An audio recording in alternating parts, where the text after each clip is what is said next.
छत्तीसगढ़ के इतिहास में पहली बार किसी भी विभाग के कर्मचारियों के खिलाफ इतनी बड़ी कार्रवाई हुई है। 21 अगस्त से अपनी 5 सूत्रीय मांगों को लेकर हड़ताल कर रहे स्वास्थ्य कर्मचारियों को निलंबित और बर्खास्त कर दिया गया है। यहां तक कि कई लोगों के खिलाफ एफआईआर दर्ज भी की गई है। 3000 से ज्यादा कर्मचारियों के खिलाफ ये बड़ी कार्रवाई की गई है। जय जोहार, मैं हूं निधि भारद्वाज। छत्तीसगढ़ तक में आप सभी का बहुत स्वागत है। छत्तीसगढ़ में बीते कुछ महीनों से भूपेश सरकार और कर्मचारी संगठन आमने सामने हैं। छत्तीसगढ़ के 12 संगठनों ने एकजुट होकर अपनी आवाज बुलंद करने के लिए छत्तीसगढ़ स्वास्थ्य फेडरेशन बनाया, जिसमें छत्तीसगढ़ के 5200 उप स्वास्थ्य केंद्र, 600 प्राथमिक स्वास्थ्य केंद्र, 150 सामुदायिक स्वास्थ्य केंद्र, 33 जिला अस्पताल और सभी मेडिकल कॉलेज के कर्मचारी शामिल हैं। यानी कि कुल 40,000 कर्मचारी कामकाज पूरी तरीके से बंद कर हड़ताल कर रहे हैं। लेकिन इनके आंदोलन में नया मोड़ तब आया जब एक साथ हजारों कर्मचारियों को बर्खास्त कर दिया गया।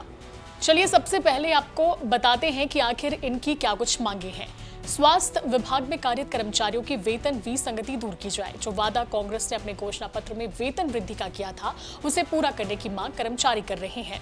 दूसरा, कोरोना काल में सीएम भूपेश बघेल ने स्वास्थ्य कर्मचारियों को कोविड भत्ता देने का ऐलान किया था, जो अब तक नहीं मिला है, इसलिए कोविड इंसेंटिव देने की भी मांग कर्मचारी कर रहे हैं। तीसरी मांग, स्वास्थ्य विभाग के कर्मचारी और अधिकारियों को अन्य विभाग के कर्मचारियों की तरह साप्ताहिक अवकाश देने की मांग की गई है। इसके अलावा चौथी मांग ये है कि स्वास्थ्य कर्मचारियों के साथ हिंसात्मक घटना होने पर तत्काल एफआईआर दर्ज की जाए। वहीं स्वास्थ्य एवं परिवार कल्याण विभाग में पिछले कुछ सालों में मरीजों की संख्या, राष्ट्रीय स्वास्थ्य कार्यक्रम एवं योजनाओं के साथ स्वास्थ्य सुविधाओं में वृद्धि हुई है, लेकिन हेल्थ सेटअप रिवाइज नहीं किया गया है। इसी कारण कर्मचारियों पर अतिरिक्त भार पड़ रहा है। तो हेल्थ सेटअप रिवाइज करने की मांग के साथ रिक्त पदों पर भर्ती करने की भी मांग की गई है। चलिए अब आपको बताते हैं कि किस जिले में कर्मचारियों के खिलाफ कार्रवाई हुई है। सबसे ज्यादा कांकेर में 568, बस्तर में 296, दुर्ग में 205, बीजापुर में 148, जांजगीर चांपा में 233, बलौदाबाजार में 265, कबीरधाम में 181, जगदलपुर में 296, बिलासपुर में 205, कोरिया में 84, मनेन्द्रगढ़ में 10, कौरेला, पिंडरा, मरवाही में 79, सरगुजा संभाग में 42, कोरबा में 337, बेमेतरा में 91, गरियाबंद में 98, कोंडागांव में 10, महासमुंद में 60, रायगढ़ में 280 और बालोद में 9 कर्मचारियों को बर्खास्त कर दिया गया है। इस कार्रवाई को राज्य के बीते कई दशकों के इतिहास में किसी भी विभाग में सबसे बड़ी कार्रवाई के रूप में देखा जा रहा है।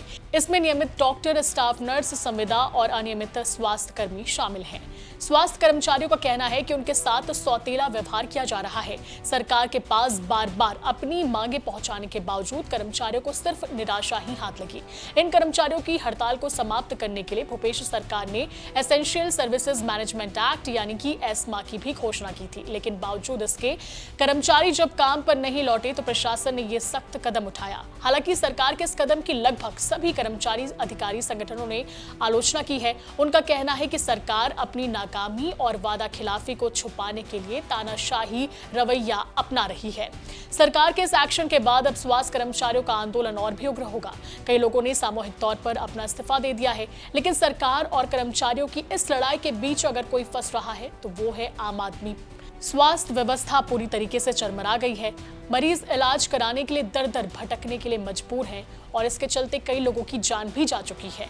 अब देखने वाली बात होगी कि सरकार कब तक इनकी मांगों पर ध्यान देती है। आपको हमारी रिपोर्ट कैसी लगी, कमेंट करके जरूर बताएं। नमस्कार, जय जोहार।